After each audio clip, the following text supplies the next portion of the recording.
ജയ്സ്വാൾ ഇന്ന് മികച്ച പ്രകടനമാണ് കാഴ്ചവെച്ചത്. 42 റൺസ് ജയ്സ്വാൾ ഒറ്റയ്ക്ക് നിന്ന് അടിച്ചുകൂട്ടി. താരത്തിന് സപ്പോർട്ടായിട്ട് ആരെങ്കിലും കളിച്ചെങ്കിൽ ഉറപ്പായിട്ടും ഇന്ന് രാജസ്ഥാൻ കളി ജയിച്ചേനെ.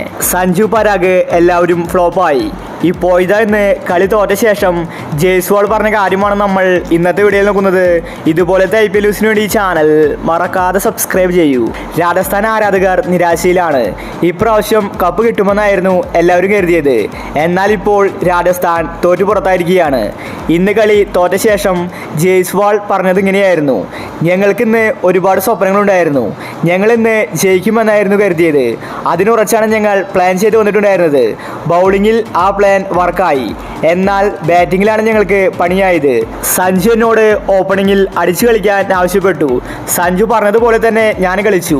പക്ഷേ സഞ്ജു, റിയാൻ പരാഗ് തുടങ്ങി മിഡിൽ ഓർഡറിൽ ബാറ്റ്സ്മാൻമാർ പെട്ടെന്ന് ഫ്ലോപ്പായി.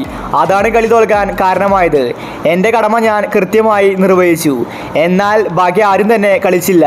ഓപ്പണിങ്ങിൽ ബട്ട്ലർ ഇല്ലാത്തതാണ് ഞങ്ങൾക്ക് തിരിച്ചടിയായത്. കാഡ്മോർ മുട്ടിയാണ് കളിച്ചത്. പവർ പ്ലേയിൽ ഒരു ബാറ്റ്സ്മാൻ ഇങ്ങനെ കളിക്കാൻ പാടില്ല.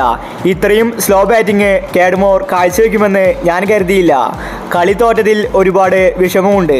അടുത്ത സീസണിൽ ഞങ്ങൾ മികച്ച രീതിയിൽ തിരിച്ചു വരുമെന്ന് ജയ്സ്വാൾ വ്യക്തമാക്കി. ശരിക്കും ഇതുപോലത്തെ ഒരു ക്രൂഷ്യൽ മാച്ചിൽ സഞ്ജു അല്ലെങ്കിൽ പരാഗ് ഉറപ്പായിട്ടും ഫോം ആകേണ്ടതായിരുന്നു. എന്നാൽ രണ്ടുപേരും ഫ്ലോപ്പായി. മിഡിൽ ഓർഡർ ഡൗൺ ആയെന്ന് തന്നെ പറയേണ്ടിയിരിക്കുന്നു. പവർ പ്ലേയിൽ നല്ല റൺസ് രാജസ്ഥാൻ സ്കോർ ചെയ്യേണ്ടതായിരുന്നു. ജയ്സ്വാൾ മാത്രമാണ് ഒന്ന് കളിച്ചത്. കാഡ്മോർ കുറച്ചും കൂടി കളിച്ചുവെങ്കിൽ ഉറപ്പായിട്ടും ഇന്ന് രാജസ്ഥാൻ കളി ജയിച്ചേനെ. ബട്ട്ലർ ഇല്ലാത്തതിൻ്റെ കുറവ് രാജസ്ഥാൻ ഇന്ന് ശരിക്കും മനസ്സിലാക്കി. ഹൈദരാബാദ് 175 റൺസ് മാത്രമേ എടുത്തിട്ടുണ്ടായിരുന്നുള്ളൂ. രാജസ്ഥാന് ഈസി ആയിട്ട് ജയിക്കാമായിരുന്നു. അപ്പോൾ ഇന്ന് രാജസ്ഥാൻ തോൽക്കാനുണ്ടായ കാരണങ്ങൾ എന്തൊക്കെയാണ്?